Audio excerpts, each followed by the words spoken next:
Bagi ini halaman yang ke-16. Qauluhu ta'ala, Qul ta'alau atlu ma harrama rabbukum alaikum alla tusyriku bihi syai'a. Ayat ini adalah ayat dalam surat Al-An'am dari ayat 151 sampai 153. 151 sampai 153. Ikhwafillah rahimakumullah. Allah Subhanahu wa taala mengatakan, "Qul," katakan wahai Muhammad, "Ta'alau, kemarilah, atlu ma harrama rabbukum alaikum." Aku bacakan apa yang Allah haramkan atas kalian. Alla tusyriku bihi syai'a, jangan kalian mensyirikkan Allah dengan satu apapun. Kalau kita baca dari ayat 151 sampai 153, maka kita dapatkan ada 10 wasiat Allah Subhanahu wa taala. Ada 10 pesan Allah. Ya, ada 10 perintah Allah Azza wa Jal yang sangat luar biasa. Yang disebut dengan al-wasaya al-ashar, ya, 10 wasiat atau 10 perintah Allah Tabaraka wa taala. Mari kita lihat bagaimana penjelasan Syekh Shalih Al-Fauzan. Ta'alau artinya halummu ay wa aqbilu, ke sini atau datanglah ke sini. Atlu ay aqsus alaikum wa akhbirukum, aku sampaikan kepada kalian dan aku beritakan. Harrama artinya al-haram al-mamnu'u minhu, ma harrama rabbukum, apa yang diharamkan oleh Rabb kalian.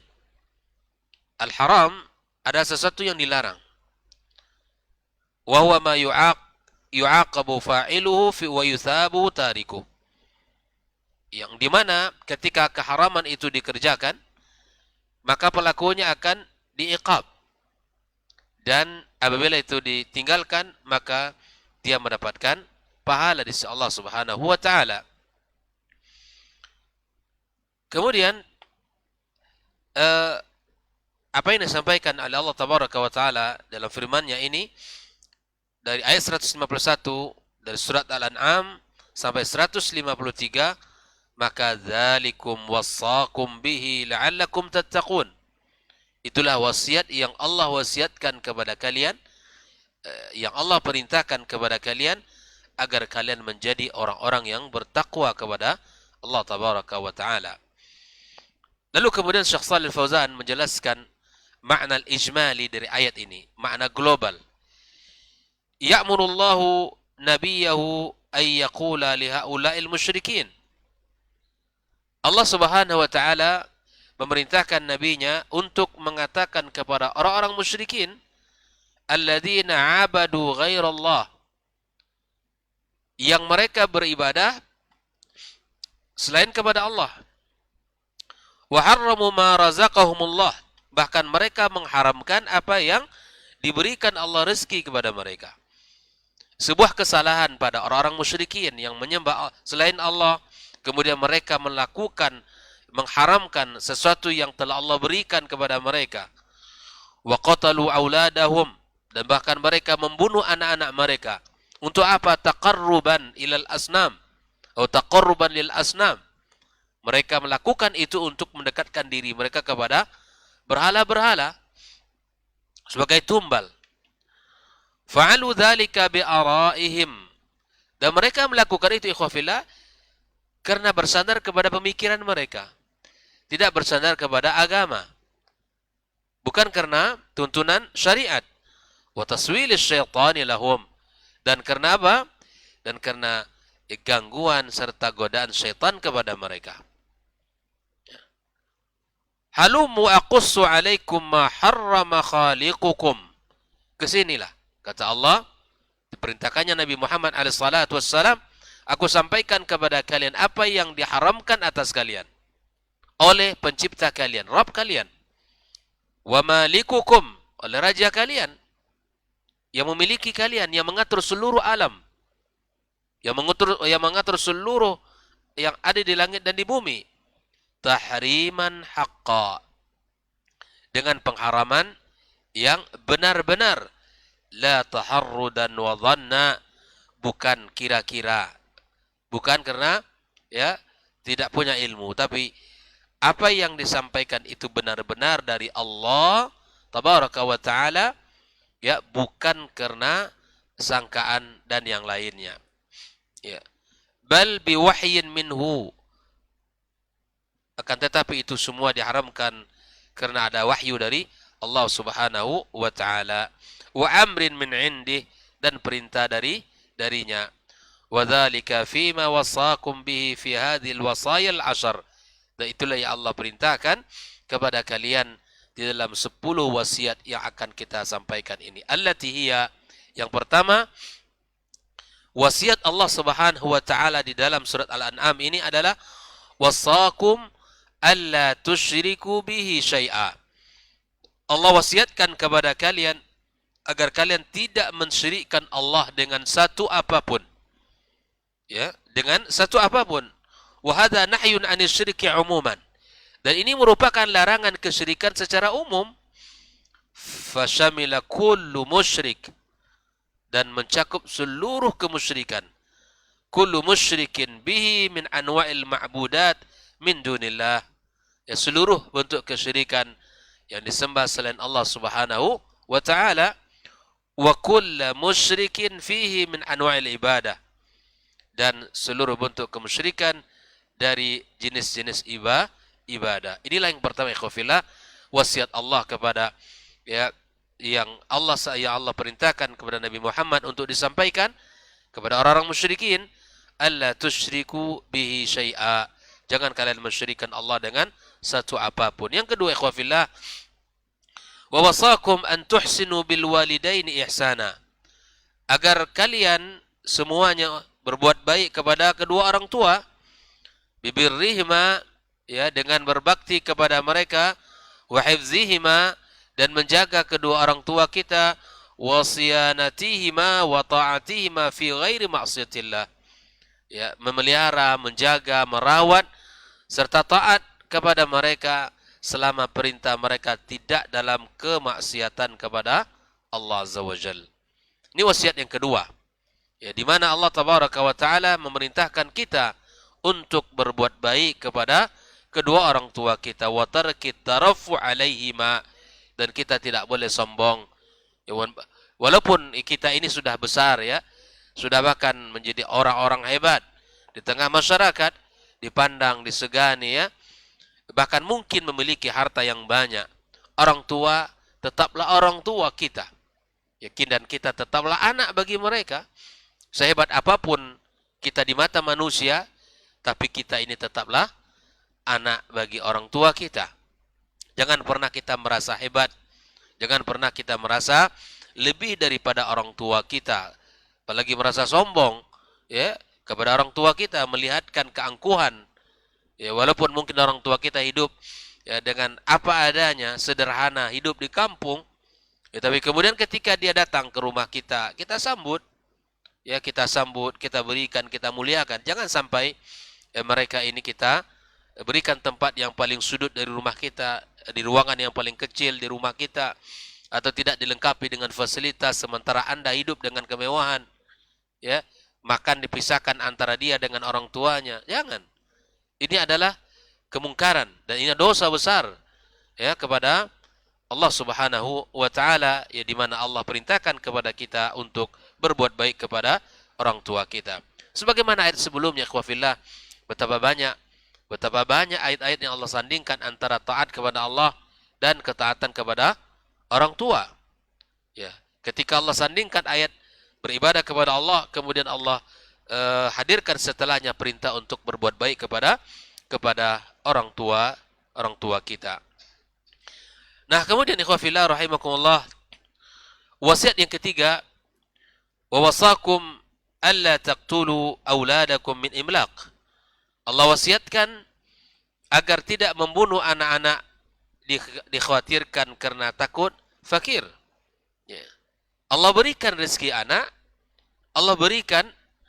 anak, ya, maka Allah berikan pula rezeki kehidupan. Di sini Allah Subhanahu wa taala melarang kita untuk membunuh mereka karena takut Karena takut miskin. Ya. Aila ta'idu banatakum au banatikum wa la taqtulu abna'akum khasyatal faqr. Di mana hal ini menjadi kebiasaan dan menjadi sebuah kemungkaran yang terjadi di orang-orang musyrikin. Mereka membunuh anak-anak mereka, bahkan membunuh anak-anak perempuan mereka, ya, karena mereka khawatir dengan kefakiran yang menyelimuti mereka.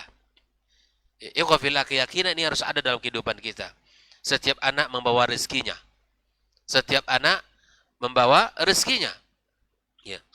Dan ini harus kita yakini bersama. Jangan sampai kekhawatiran kita terhadap anak kita, kemudian akhirnya kita membunuh mereka, bahkan menjual dan seterusnya. Fa inni, kata Allah, raziqukum wa raziquhum. Akulah yang akan memberikan rezeki mereka dan rezeki kalian, kata Allah Subhanahu wa taala. Falastum turzaqunahum, dan kalian ya bukan memberi rezeki kepada mereka, ya, bal wala turzaquna anfusakum, bahkan untuk diri kalian pun bukan kehebatan kalian, kata Allah. Disinilah ikhwafillah kita harus meyakini wa ma min dabatin fil ardi illa 'ala Allahi rizquha.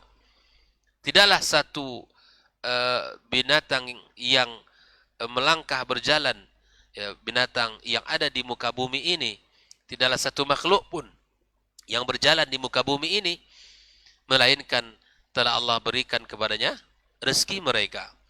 Oleh karena itu ikhwafillah, inilah wasiat yang ketiga, wasiat di mana kita tidak boleh membunuh anak-anak kita dikarenakan kekhawatiran kefakiran yang akan menyelimuti ya ketika mereka hidup bersama kita. Allah yang memberi rezeki kita dan Allah yang memberi rezeki mereka. Tidak ada satupun ya binatang dan tidak ada satupun makhluk yang hidup di muka bumi ini melainkan ya mereka semua telah dijamin rezekinya oleh Allah Subhanahu wa taala. Ikhwafillah, setelah Allah menyebutkan ya hukuk al-usul ya yang dasar Allah, kemudian kedua orang tua kita, yang ketiga Allah menyebutkan hukuk al-furu' ya cabang.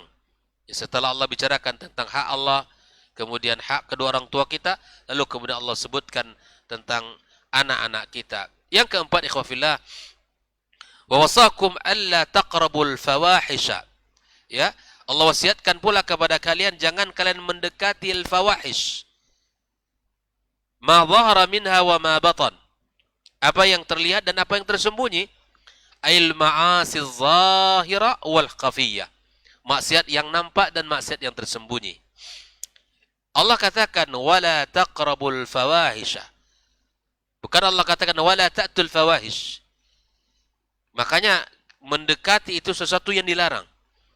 Mendekati ya bukan melakukan, tapi mendekati saja tidak dibolehkan oleh Allah Subhanahu wa taala. Seluruh jalan yang mengantarkan kepada al-fawahish, ya, kepada kekejian, kepada keburukan, kepada dosa, itu harus ditutup. Jangan dibuka celah untuk kita. Jangan dibuka celah untuk melakukan itu semuanya. Yang kelima ikhwafillah, wa wasakum alla taqtulun nafsallati harramallahu qatlaha. Allah perintahkan kepada kita agar tidak membunuh jiwa kecuali yang telah Allah membunuh jiwa yang telah Allah haramkan untuk dibunuh. Ya. Di mana kita tidak boleh membunuh ya, jiwa-jiwa manusia yang tak berdosa. Ya, seperti yang terlihat hari ini bagi orang-orang Yahud, ya. Orang-orang Yahudi mereka sangat zalim. Ya, sangat zalim kepada kaum muslimin yang ada di Palestina, di Gaza. Ya, mereka wanita-wanita yang tidak mengangkat senjata, anak-anak bayi, ya, orang-orang lemah tanpa mereka perhatikan hal itu. Ya, orang-orang Yahud yang memiliki sifat wa qatlahumul anbiya, yang selalu membunuh para nabi. Maka hal yang wajar kalau kita lihat hari ini sifat mereka tidak akan punya kasih sayang kepada siapapun ya selain dari kelompok mereka, bahkan kelompok mereka pun, bangsa mereka pun, bahkan rakyat mereka pun mereka bohongi dengan berita-berita ya agar menutupi kekurangan kekurangan mereka. Ikhwafillah rahimakumullah, bahwa jiwa manusia ini lebih mahal ya, lebih mahal untuk ditumpahkan darahnya. Tidak boleh bagi kita untuk beraniaya, berbuat aniaya kepada orang, membunuh orang, ya, menghilangkan nyawa orang. Ini perbuatan yang sangat besar di sisi Allah tabaraka wa taala. Wa hiya nafsul mu'minatu wal mu'ahadatu illa bil haqq. Jiwa yang mana yang tidak boleh dibunuh? Jiwa-jiwa orang yang beriman dan jiwa orang-orang yang telah memberikan sumpah atau yang telah melakukan perjanjian, ya, kecuali illa bil haqq, kecuali mereka ini memang diberikan kepadanya, diberikan jalan untuk dibunuh, ya. Ya, misalnya seperti ditegakkan hudud, atau mereka orang-orang yang berada di tengah-tengah kita yang melakukan perjanjian, namun mereka melakukan ingkar dan tidak tepat dengan perjanjiannya, alladzi yubihu qatlaha min qisas aw zina ba'da ihsan aw riddatin ba'da islamin. Sebagaimana yang disebutkan di sini, yang dibolehkan yang mana? Seandainya dia berzina, kemudian seandainya dia mencuri, ya diqisas, kemudian atau dia berzina setelah dia menikah, kemudian dia melakukan perbuatan-perbuatan yang keji tersebut, atau dia riddah setelah dia Islam. Nah, ini di dalam syariat diatur semuanya. Ya, di dalam Islam diatur seluruhnya. Adapun wasiat yang keenam, ikhwafillah, wa wasakum alla taqrabu malal yatim. Wasiat yang keenam, perintah Allah yang keenam adalah tidak boleh mendekati harta anak yatim. Wa huwa at-tiflu alladhi mata abuh. Inilah yatim, anak yang meninggal ayahnya. Illa billati ahsan min tasrifihi bima yahfazuhu. Ya, kecuali memang kita punya tanggung jawab untuk mengaturnya, ya. Wa yunammihi lahu hatta tadfa'uhu ilaih. Kemudian kalau modal anak yatim itu kita pegang, kita kembangkan, kita usahakan, lalu ketika sudah berhasil kita berikan kepada mereka haknya. Ilaihina yablugha asyudda, sampai dia sudah dewasa, ya, ay rushd wa zawal as-safah ma'al bulugh. Apabila anak yatim itu sudah dewasa, kemudian pemikirannya sudah mulai bagus, ya, sudah mengetahui mana yang buruk, mana yang baik, ya, kemudian sampai dia balik, baru kita berikan harta itu kepada mereka. Ini ayat berbicara tentang, ya, menjaga harta anak yatim. Jangan sampai kita termasuk orang-orang yang semena-mena, ya, abai, dan kita tidak peduli kepada harta mereka. Ya fillah rahimakumullah. Sesungguhnya anak yatim itu adalah wasilah kebaikan bagi kita semuanya. Keberadaan mereka di samping kita adalah cara Allah untuk kita bisa berbuat baik, ya, dengan mereka. Maka Nabi SAW mengatakan, ana wa kafilul yatimi hakadha. Saya dengan orang yang menjaga anak yatim adalah seperti ini. Di mana Nabi SAW menunjukkan jari tengah dan telunjuknya begitu dekat, ya, nanti di hari kiamat orang-orang yang memperhatikan anak yatim, yang mengurusi mereka, ya, sampai mereka dewasa dan memberikan kasih sayang kepada mereka. Kemudian ikhwafillah rahimakumullah, inilah yang keenam, ya. Kemudian sudah setelah itu Allah sampaikan pada ayat yang berikutnya, wa auful kaila wal mizana bil qist la nukallifu nafsan illa wus'aha. Yang ketujuh, wasiat Allah kepada kita adalah aqimul adla fil akhdhi wal i'ta' hasba istata'atikum. Hendaklah kalian berbuat adil, ya, di dalam pemberian kalian. Ketika Allah Subhanahu wa taala suruh kita untuk berbuat adil di dalam timbangan kita, di dalam takaran kita, ya, dan ketika kita memberi dan mengambil sesuatu, maka mesti kita adil, ya. Mesti kita adil. Tidak boleh kita berlaku curang di sana. Hari ini ikhwafillah rahimakumullah, ya, betapa banyak orang-orang yang misalnya mereka ini melakukan sebuah timbangan dan takaran. Ya, kalau untuk hak dia, maka dia minta betul-betul diperhatikan. Tetapi apabila hak orang lain, maka dia curang dan kemudian tidak mempedulikannya. Maka Allah memerintahkan kepada kita, mewasiatkan kepada kita agar kita bisa berlaku adil dalam timbangan dan takaran kita. Kemudian yang ke-8, ikhwah fillah rahimakumullah, wa idza qultum fa'dilu walau kana dza qurba. Allah memerintahkan kepada kita untuk berlaku adil di dalam ucapan. Di dalam ucapan dan perkataan kita. Meski kepada keluarga kita. Yang pahit harus disampaikan. Yang baik juga harus disampaikan. Kalau itu adalah syariat Allah, maka sampaikan. Kalau itu adalah perintah Allah, maka berikan dan jelaskan. Kalau itu adalah larangan Allah pun dikasih tahu. Maka oleh karena itu, ikhwah fillah rahimakumullah, kita diperintahkan oleh Allah untuk bisa berlaku adil dalam perkataan kita. Ya. Jangan hanya kepada orang lain yang tajam, tapi kemudian kepada keluarganya tumpul. Jangan. Tapi kita diperintahkan Allah untuk bisa senantiasa berlaku adil di dalam ucapan kita, di dalam perkataan kita. Kita sudah tahu dia salah, tapi sebagai bentuk kekeluargaan kita, maka dia membelanya, tidak boleh. Salah, maka dia harus dikatakan salah. Benar, maka harus kita bela kalau dia benar.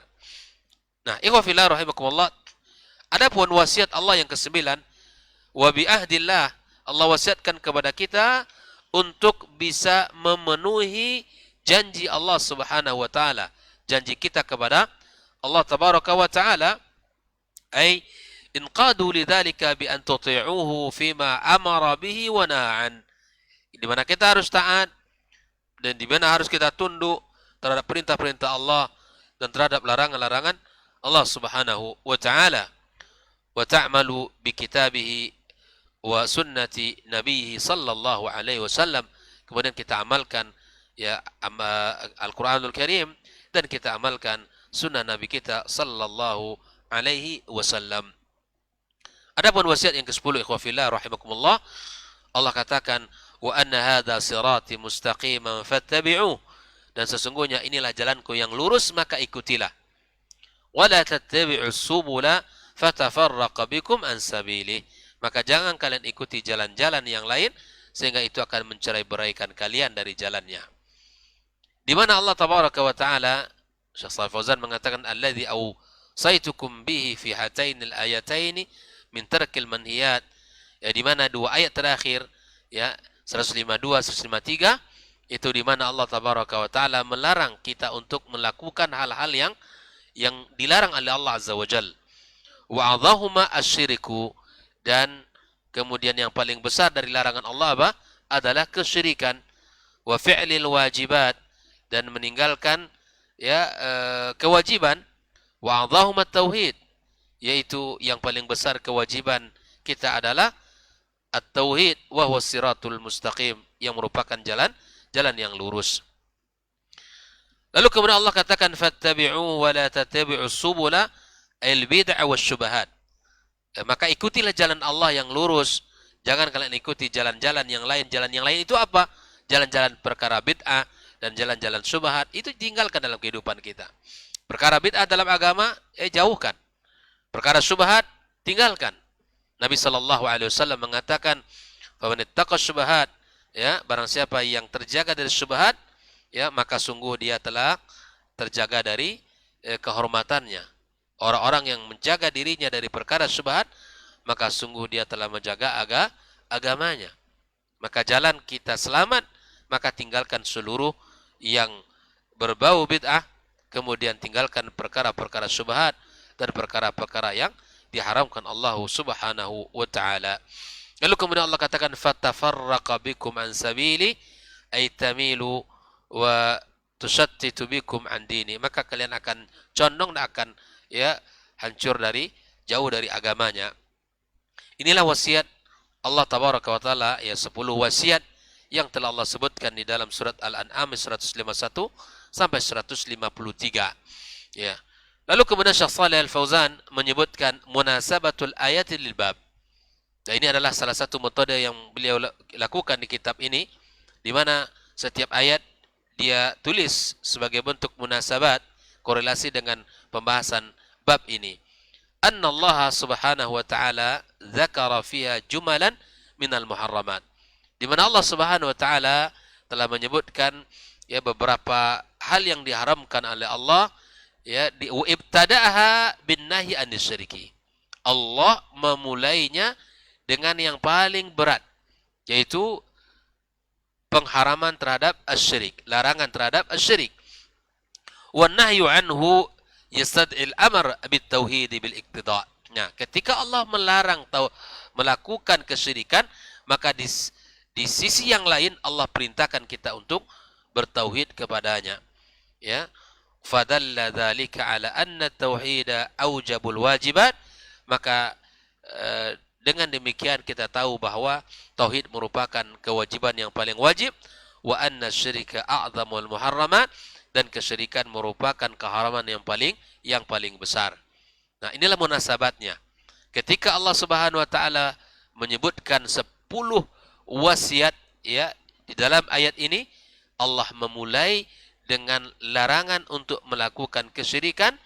Larangan melakukan kesyirikan itu artinya ada perintah untuk bertauhid kepada Allah Subhanahu wa taala. Terakhir, ikhwah fillah rahimakumullah, Syekh Shalih Al-Fauzan menyebutkan ma yustafadu minal ayat. Ya, ayat ini mengandung beberapa pelajaran yang bisa kita ambil. Yang pertama, anna syirka a'zamul muharramat wa anna tauhida aujabul wajibat. Beliau menyimpulkan sesungguhnya kesyirikan itu adalah perkara keharaman yang paling besar, dan tauhid merupakan kewajiban yang paling wajib. Itu yang pertama. Yang kedua, ikhwafillah, azamu haqqil walidain. Besarnya, agungnya hak orang tua. Sebagaimana sudah kita bahas, ya, pada bab ini, bahwa kita tahu semua ridallah fi ridal walidaini wa sukhtullah fi sukhtil walidain. Yang ketiga, ikhwafillah, tahrimu qatlin nafsi bighairi haq. Dilarangnya kita membunuh jiwa tanpa hak. Ya, la siyama idza kana al-maqtulu min dzawil qurba. Apalagi yang terbunuh adalah dari karib kerabat. Yang keempat, tahrimu akli malil yatim.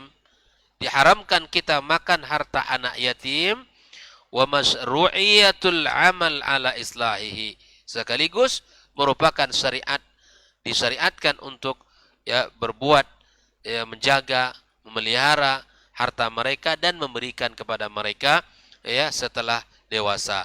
Yang kelima, wujubul adal fil aqwali wal af'ali alal qaribi wal ba'id. Wajib kita berlaku adil dalam perkataan dan perbuatan kita, baik itu kepada keluarga dekat maupun orang-orang, ya, keluarga jauh, orang-orang dekat maupun bukan. Ya, tetap kita harus berlaku adil baik dalam ucapan dan perkataan kita, ya. Yang keenam, wujubul wafa bil ahad. Wajib kita untuk memenuhi janji kita. Sebagaimana Allah katakan wa aufu bil ahdi. Ya. Kemudian yang ketujuh, wujub ittiba'i dinil Islam wa tarki ma'ada. Wajibnya kita mengikuti agama Islam dan kita meninggalkan selain daripada agama Islam. Ya, inna dina indallahil Islam. Sesungguhnya agama Islam adalah agama yang dicintai oleh Allah Subhanahu wa taala, yang diakui oleh Allah Subhanahu wa taala. Kemudian yang kedelapan, anna tahlil wa tahrim haqqun lillah. Perkara mengharamkan dan perkara menghalalkan itu haknya Allah Subhanahu wa taala. Kenapa ini haram, kenapa ini halal, itu adalah haknya Allah, ya, Subhanahu wa taala. Makanya ketika di dalam Al-Qur'anul Karim, ya, di saat kita mendapatkan Allah Subhanahu wa taala menegur Nabi kita alaihi salatu wassalam, dalam surah At-Tahrim kita dapatkan, ya, maka Allah tabaraka wa taala menegur Nabi kita alaihi salatu wassalam, memberikan peringatan ketika Nabi kita alaihi salatu wassalam, ya, mengharamkan madu yang telah dihalalkan oleh Allah Subhanahu wa taala. Oleh ikhwafillah, perkara halal dan haram adalah haknya Allah Subhanahu wa taala, bukan haknya kita, bukan hak hambanya, bukan hak para ahli ilmu, tetapi haknya Allah Azza wa Jalla, yang kemudian disimpulkan oleh ahli ilmu berdasarkan dalil Al-Quran dan sunnah Nabi Sallallahu Alaihi Wasallam, sehingga keluarlah hukum tersebut. Mudah-mudahan 10 wasiat ini bisa kita pahami dengan baik dan bisa kita amalkan dalam kehidupan kita, apa yang Allah perintahkan kita kerjakan, dan apa yang Allah larang ya kita tinggalkan. Wa sallallahu ala nabiyyina Muhammadin wasallam. Wa subhanakallahumma bihamdik asyhadu an la ilaha illa anta astaghfiruka wa atubu ilaik. Wassalamualaikum warahmatullahi wabarakatuh.